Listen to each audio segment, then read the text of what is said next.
I have survived, and I tell the story, whatever it means, upsetting, emotionally upsetting, but this is the price I have to pay for being alive. And I survived that. I'm now 92 and counting. Leo Bretholz has a zest for life that's contagious. His easygoing demeanor is a sharp contrast to the horrific yet heroic story he tells about surviving the Holocaust. And overnight, our existence as Jews in Vienna turned into chaos. Leo lived with his widowed mother and his 2 young sisters when the Nazis invaded Austria. His mother had no choice but to send her only son away. The last words that my mother shouted at me when I stepped into that streetcar was, "Never forget who you are." And these words have guided me. After the Anschluss, Leo was smuggled into Luxembourg with false identification papers, but later arrested. A hernia attack landed him in the hospital where Leo feared he would be recognized as a Jew, but a Catholic nun, Sister Jeanne d'Arc, became his protector. The next morning she said, "As long as I am in this ward, you have nothing to fear." That act of kindness would buoy Leo during the next several years as he managed to escape again and again from the clutches of the Nazis. But in late 1942, 21-year-old Leo was sent to the Drancy transit camp, and like thousands of others, he was transported to Auschwitz.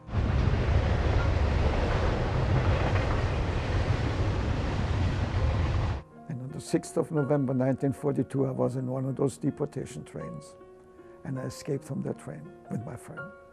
Had it not been for that escape, I wouldn't be sitting here. Because 72 hours later, we would have been gassed. Out of the 1,000 people in the train, 20 cars, 50 in each. Out of the 1,000 people in the trains, only 5 survived. In all, Leo escaped 7 times before the war ended. Not knowing what became of his family, Leo emigrated to the United States in 1947. Settling in Baltimore, he married Flo Cohen, and they raised a son and 2 daughters. But Leo never spoke publicly about his story. That is, until a letter from a cousin confirmed the fate of his family.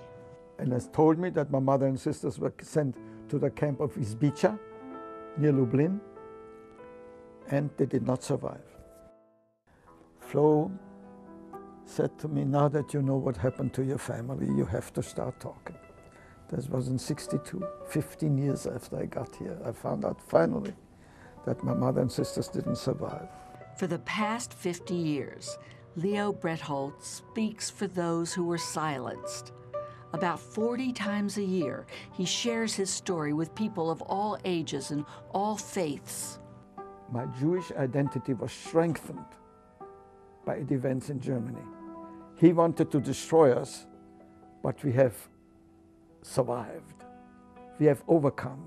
With the encouragement of Baltimore Sun columnist Michael Olesker, they wrote the highly acclaimed book, Leap into Darkness, which has been translated into German, Dutch, and Russian.